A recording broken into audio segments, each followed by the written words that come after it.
Purse Strings is back with the inside track on today's women. Once again, here's Maria Reitan. Welcome back. I'm thrilled today to have Joanie Marx on the show. She's a businesswoman and actress and the author of Facelifts, Money and Prince Charming, Break Baby Boomer Myths and Live Your Best Life. Joanie, welcome to the show. Well, thank you so very much, and that was just the loveliest introduction. I'm very appreciative of that. Well, I'm just speaking the truth, Joanie. You've had a remarkable life and been so successful. And, you know, baby boomers are near and dear to my heart as a marketer. I feel like they're underserved, and I feel like we're like-minded in that way because you seem like a woman on a mission to me. I am. And it is so amazing because, you know, as an actor, you know, you're always looking for the right acting teacher. And the saying is, you know, when you are ready, the teacher will come. Yes. Okay, so meeting you and having you ask me to be on your show is exactly that, because you understand what needs to happen for the image and for the myths about women in general and baby boomer women to change. So my comment is, I was listening to all your statistics about the market, you know, and how maybe this Christmas might not be as grand as everyone hoped. Well, my McGranny secret, that's Joanie McGranny Marx, my McGranny secret is that baby boomers are the invisible customer with all the money. That's right. That is right. There's just so much money out there, and baby boomers just want to be heard. They refuse to go quietly into that dark night, as you well know, and they want to live their best life, because life is far, far from over, correct? Well, yes, and one of the things that I see that you're on this mission with me, and what prompted me to write Facelifts, Money and Prince Charming, was the fact that as an actress, I'm getting these parts that are all about middle-aged to elderly. The women now are elderly. You know, anybody who's like, 58 on is now considered elderly in the description of a commercial. And so all of us keep having to march into these auditions with these little white wigs on and these frumpy clothes on, because that is how the media sees us, and that's not who any of us are. And as soon as we get out of that commercial, we're ripping off our wigs and going, what was that about? So I am on a mission. Yeah. Well, and I think too, it's that misnomer about who quote unquote elderly people are that's keeping many companies, I think, from harnessing the true power of that wealth, because boomers aren't seeing themselves reflected in a lot of these commercials because they don't see themselves as old. Why do you believe many marketers haven't kind of woken up to the fact that this over 55 crowd is powerful and they really want to see themselves authentically in advertising? I think part of that is that the people that in the advertising world are much younger. And so I think that affects it. I was just reading this thing about Harrison Ford today, who's now, in the new Star Wars movie, and said, it's 30 years later. He said, but I'm basically the same person. My bones haven't changed. So that's a man saying the same thing. Just because I look a little older on the outside doesn't change my joie de vivre. It doesn't change who I am. And this all started like with Norman Rockwell. He did like 323 different covers for the Saturday Evening Post, and they were all about everyday life. And so it was very nostalgic, and the women were all very motherly and very matronly, and so that started in the 1930s. So we have this, how would I even describe it? It's kind of like in society we have this fantasy, and that was how it was. Everything was lovely. But we are not those people. We're better. Yeah. We have more energy. We have more experience. And for heaven's sakes, we have more money. That's right. That's right. And you've made quite a business out of consulting with companies on ways to connect with boomers, I know. And you even have your 7 baby boomer myths that I know you like to put out there. Can you share some of those with us? Yes. Well, the first biggest myth is the myth of scarcity, which means that in your life there isn't enough of what you want. There's not enough abundance for everyone. There isn't enough love. There isn't enough money. There isn't enough happiness. So it puts you in a position of never wanting to give out because you're not going to get it back. And so instead of baby boomers, you have to look at all the things you can do, all the things that you have out there, coming from, look how wonderful the now is. Look how wonderful my life is now. And so you need to change your mind and say it isn't scarcity in the world. There is enough abundance. And when you have that attitude, things come to you, and you're more relaxed and you're less stressful. The next one, which is really big, is the myth of shame and blame, which is we grew up in that. I'm like I say in the beginning of my book, I'm writing this book not because I'm unique, because I'm very typical of the age that I came in. And so you were taught to behave in a certain way, and if you didn't follow those rules, the door opened up and you fell down. It was so you couldn't say this is what I really think. You got blamed and put in to be submissive. But the biggest one now is this myth of aging, that aging is a disease. It is not a disease. It is a normal process. So it is the normal evolution. So it's nothing to be feared, and it's something in a lot of societies in past, it was something to be revered. Mm-hmm. The That's fact right. that you had more knowledge, the fact that you had more wealth that you could distribute, that you knew the fiber and the culture and what made up your past and how important your past was and your traditions are. So that's the myth of aging. And if you go down the street to any one of these, surgical centers, they always say, fighting the disease of aging. Hello, aging is not a disease. That's right. It's not. It is not. It's something to be celebrated. And to your point, there are cultures that really do lift up their mature members of their communities as just that, people to be revered and listened to. And sadly, I don't think that's really the American culture. And that's what we see, to your point, kind of pervasive throughout marketing is, I think, advertising agencies write to what they know. And many of them are younger people. I'm in that world. I'm on the old end of that group for sure.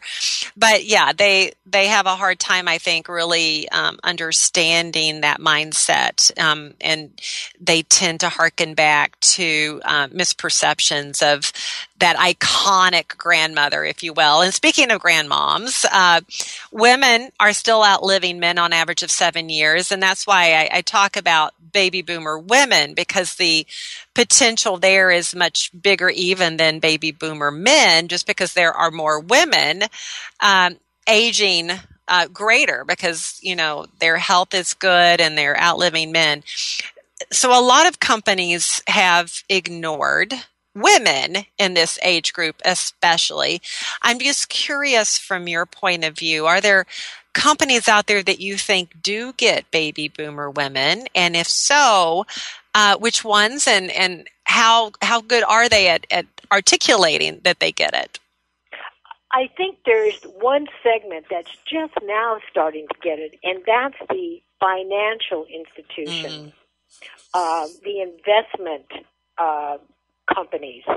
You start to see that, and they have stories about people who are now into their second chapter, and what are they doing, and how investment people are helping you to accumulate your wealth so that you can then spend it on what you want, sending your kids to college or your grandchildren. I think that is one. There's one that I kind of wanted to call out, which is Dove. I think that they are doing a very nice job with young teens and preteens, getting them over the concept of what the idolized version of beauty is, and talking about having your own inner beauty and what's important, so that it isn't just your physical look. Because there are people who will admit that even these models don't look like the covers when they get finished. They're all photoshopped, and I think that needs to be better understood, so that when women are flipping through these magazines, they don't go, "Oh my, I'm never going to look that beautiful." Well, the point is, she didn't either. They changed the width of her eyes, they made them bigger, and so there's starting to be in the world of models this change to saying, this is a fantasy. And fantasies are quite fine, but you can't take a fantasy and use that as a benchmark for your own reality about who you are and what you look like.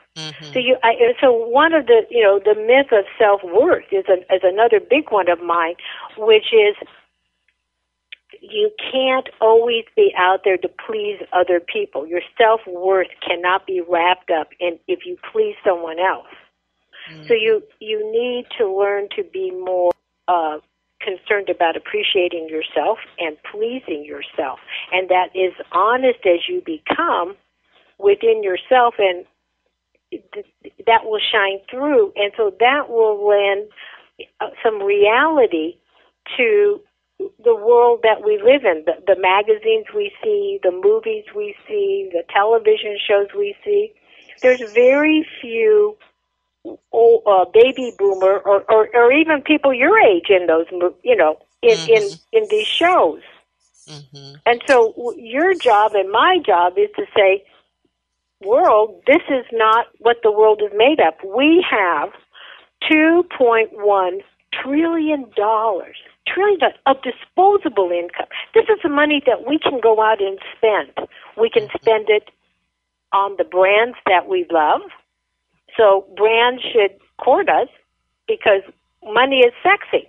And so they better well stop thinking of baby boomers as being a little sexier too, because we are. That's right. That's right. I know boomers certainly see themselves that way, and they're willing to reward companies that also mirror the way they see themselves as well. And I think that's really more important now in Q4 than ever before. To your earlier point, they've got the money to spend. Retailers need people to spend some money. Better start getting those messages out to those baby boomers.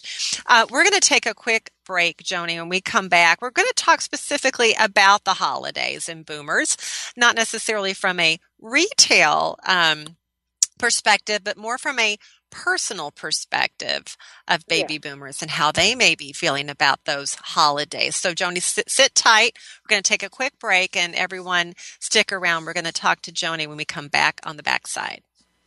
Purse Strings will be right back after a word from advertisers. Purse Strings is back with the inside track on today's women. Once again, here's Maria Reitan. I've been chatting today with Joanie Marx. She's the author of Facelifts, Money and Prince Charming, Break Baby Boomer Myths and Live Your Best Life. And we've been talking about baby boomers as an underserved population when it comes to marketers. And of course, a very, very wealthy population of Americans out there. And we've, of course, been talking about Q4. It's holiday season. But Joanie, what I want to talk to you about now is boomers and holidays. It can be very different for baby boomers this time of year, especially with empty nesters. How has this time of year changed for people as they age? Well, I think one of the reasons there's like holiday blahs, and baby boomers often feel that, is that when they think about the best holiday they had, often that can never be replicated because the people and the times, are gone. And so these memories are special, but we can't bring them back to life. So what my main point is that we need to come from a point of view of abundance, and we need to think about the now and making the life we have right now the best, because we don't know about tomorrow, and we can't live in yesterday. So we need to get ourselves put together and say, the past is just that, the past. We cannot drag it into the now. So we need to approach this holiday season a little differently. And I think one of the things, which is a slight carryover from our conversation before, is that the images that are shown at Christmas time are so Norman Rockwell again. I mean, they really are. So, or they're the spreads in the magazines that are just so gorgeous, and the food and the decorations. Well, you have to stop and think as you're flipping these magazine pages that took thousands of hours and multitude numbers of people that are skilled to do that. So my suggestion is simplify your holidays. Get realistic, simplify, and realize that you who are putting on this party, you who are making these holiday arrangements, that you really are the gift to the people that you love. So if you are calmer, if you are more centered, if you're not so extravagant in your gift giving that you're going to worry, my goodness, how am I ever going to pay for this come January, February, and March, you should, in general, the whole theme of this is make it simpler, make it easier to do, plan ahead when you're inviting people over so that the drinks and the food you're serving them is already ready, so that when they come in the door, you're not bustling around in the kitchen. I'm sure, Marie, you've been to someone's house, and they're so busy doing the preparation that you feel so badly that you're putting them out, and you start to feel so uncomfortable. I know. Well, I'm from the South. That's what we do. We bustle around and, make everybody feel like we're putting on a show. So that just kind of comes with the territory. But no, you're absolutely right. I think it's, set the bar lower. I think people just have such high expectations for the holidays, whether they're boomers or not, and they just want to make this perfect memory for people. And what really I think is ironic is often the perfect memory is really quite imperfect, isn't it? And we should kind of enjoy the season's imperfections. Right, and to give up with this idea of perfection. Perfection is unattainable. And that's right. It is, no matter how hard we try. Yeah, I know, piles of stress and feelings of inadequacy. So that's right. You need to focus on being comfortable and enjoying the time that you're spending with your guests that are in your home. So that's part of the pre-planning for it. And and that also, I think there's some people are starting to realize that lots of presents that are given out. I mean, there was a consumer report that said, like 49% of the presents given out people don't really want. Which is kind of like hard after you, and they're certainly not going to tell you that. So possibly doing less is more, agreeing among your family and your friends that you maybe just do one special present or do less so that you don't have the stress of how to pay for this. And the other way is thinking of yourself as, which I said before, the gift, so that you are giving of your time, and that is your present.